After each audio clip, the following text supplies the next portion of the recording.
சென்னையில வந்து பாத்தீங்கன்னா பூந்தமல்லி ரோடு இந்த ஏரியா இந்த இடம் சரிங்களா. இதான் இப்ப நீங்க பாத்துட்டு இருக்கீங்க பாத்தீங்கன்னா இந்த பில்டிங் வந்து பாத்தீங்கன்னா இது முன்னாடி ஒரு 250 குடும்பம் 250-300 குடும்பம் கிட்ட வாழ்ந்துட்டு இருந்த இடம் இது. இந்த இடத்த ஃபுல்லாமே காலி பண்ண வச்சுட்டு கண்ணகி நகரே பெரும்பாக்கம் ஐயப்பாக்கம் அப்படி சொல்லி வீடு கொடுத்திருக்காங்க நம்ம தமிழ்நாடு அரசு. அப்படியே ஏழை எளிய மக்களோட இடத்த புடுங்கி தனியாருக்கு விற்கிறதுல வந்து பார்த்தா தமிழ்நாடு அரசுக்கு ஏன் இந்த அளவுக்கு ஆர்வம் காமிக்கிறாங்க அப்படின்னு சொல்லி எனக்கு இது வரைக்கும் புரியவே மாட்டேங்குது.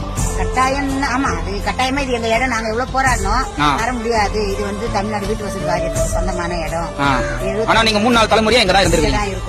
இப்போ உங்களுக்கு இங்க காலி பண்ண விஷயம் எங்க இடம் கொடுத்திருக்காங்க? ஃபர்ஸ்ட்ல கண்ணகி நகர்ல கொடுத்து அலர்ட் பண்ணாங்கப்பா 2008ல. சரிங்கா. நாங்க அங்க போக மாட்டோம்னு சொல்லி கோர்ட்ல கேஸ் போட்டோம். சரிங்கா. அப்புறம் ஜட்ஜி உடைய ஆர்டர் வந்து மக்களுடைய நாங்க வந்து அடிப்படை வசதி இல்லாத இடத்துல எங்களை அனுப்புறீங்க, அதோட நாங்க இடத்த உங்ககிட்ட ஒப்படைச்சுக்கோ நாங்க ரோட்ல போறோம் அப்படின்னு சொன்னோம். வாழ்ந்தோம். இன்னைக்கு எங்க வேலை வாய்ப்பு எல்லாமே போச்சு. இதோ இன்னைக்கு நான் பாருங்க வீடு இருந்தப்ப நல்லா வேலை செஞ்சுட்டு இருந்தேன். ஸ்கூல்ல வந்து ஒரு ஆபீஸ் ரூம்ல ஒர்க் பண்ணிட்டு இருந்தேன்.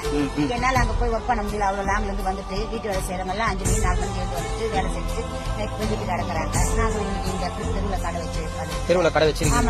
இந்த இடம் போனதால வந்து பாத்தீங்கன்னா உங்களுக்கு வாழ்வாதாரமே போயிடுச்சு. அங்க போய் இந்த இடத்த வந்து பார்த்தோம் இந்த இடத்துல இருக்கக்கூடிய மக்கள் வந்து பார்த்தீங்கன்னா நீங்க காலி பண்ண வச்சுட்டு பெரும்பாக்கம் கண்ணகி நகர் ஐயப்பாக்கம் அப்படி சொல்லி வீடு கொடுத்துட்டு இங்க இருக்கிற மக்கள் வந்து துரத்தி விட்டுட்டு இன்னைக்கு வந்து பார்த்தோம்னா இந்த இடத்துல வந்து ஃபுல்லா காம்ப்ளெக்ஸ் கட்டி அதை தெரியும் பாத்தீங்கன்னா அபார்ட்மெண்ட் அந்த அபார்ட்மெண்ட் கட்டி கவர்மெண்டே வந்து பார்த்தீங்கன்னா இப்போ வந்து சேல் பண்ண போறாங்க, வாடகை கூட போறாங்க. சோ இந்த அளவுக்கு வந்து பார்த்தீங்கன்னா ஏழை எளிய மக்களோட இடத்த வந்து பார்த்தீங்கன்னா கவர்மெண்ட் வந்து புடிங்கிட்டு இருக்கு.